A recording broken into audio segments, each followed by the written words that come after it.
मुझे गर्व होता है कि हमारी पार्टी एक ऐसे नेता की पार्टी है जिन्होंने जात पात धर्म मजहब से उठकर लोगों के विकास की चिंता की।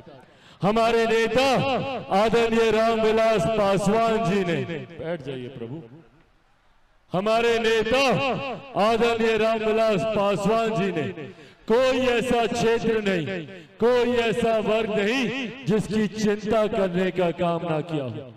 भले वो अनुसूचित जाति जनजाति से आने वाले लोग हों, उनके अधिकारों के लिए SC/ST एट्रॉसिटी एक्ट को मजबूत करने का काम किया, मंडल कमीशन को लागू करने का काम किया, ऊंची जाति से आने वाले गरीब लोगों को 10% आरक्षण दिलवाने का काम किया।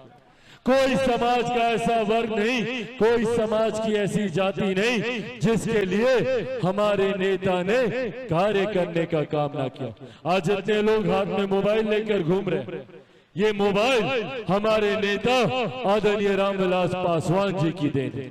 जब वो दूरसंचार मंत्री बने उस वक्त उन्होंने इस बात का आह्वान किया था कि एक दिन ऐसा आएगा जब हर रिक्शा वाला, हर ठेला वाला के हाथ में मोबाइल फोन होगा। और ये उस वक्त की बात है जब इनकमिंग पर भी 18 रुपया 20 रुपया दाम लगता था।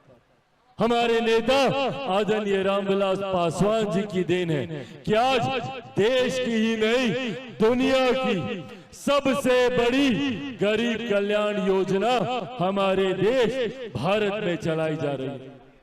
कोरोना के समय हमारे नेता ने अपने स्वास्थ्य की चिंता ना कर चिंता उन लोगों की जिनके पास 2 वक्त की रोटी का इंतजाम नहीं था। उस वक्त कोरोना के समय उन्होंने दुनिया की सबसे बड़ी गरीब कल्याण की योजना चलाने का काम किया।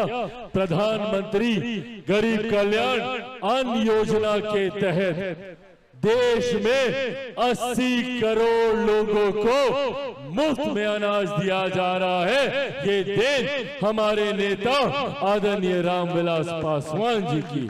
आदरणीय रामविलास पासवान जी इस दुनिया में नहीं, पर आज उनका अंश होने के नाते उन्हीं का खून मेरी रगों में है।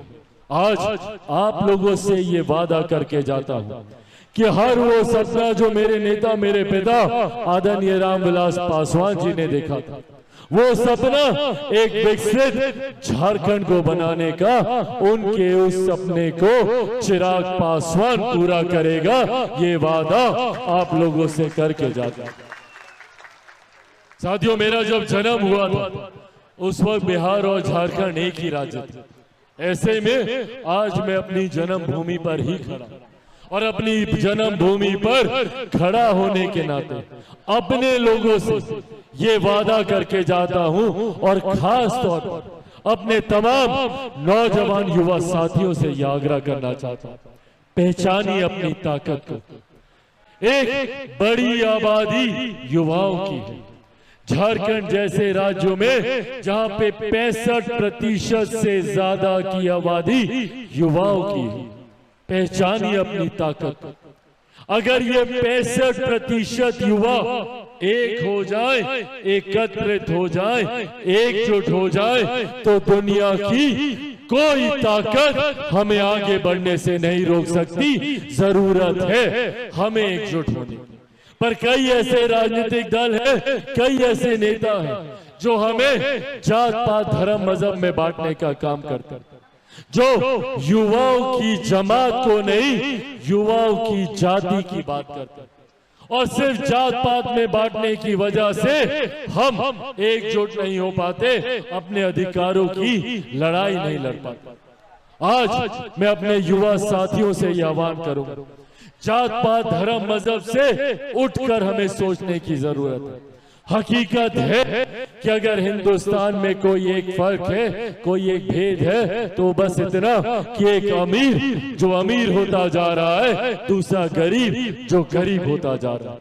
और इस गरीब जाति में हर जात पात धर्म मजहब के लोग हैं। अगर सही मायनों में अगर हम लोग एक विकसित झारखंड की बात करना चाहते हैं, एक विकसित झारखंड का निर्माण करना चाहते हैं, तो उस गरीब जाति में आने वाले हर व्यक्ति की हमें बात करनी होगी, भले वो किसी भी जाति से आता, भले वो किसी भी धर्म से आता। जरूरत है हर उस व्यक्ति को हमें साथ लेकर आगे चलने। विधानसभा के चुनाव भी होने वाले और ये विधानसभा के चुनाव निर्धारित करेंगे आप लोगों के 5 साल का भविष्य। हम लोगों ने पिछले 5 साल भी झारखंड में देखे।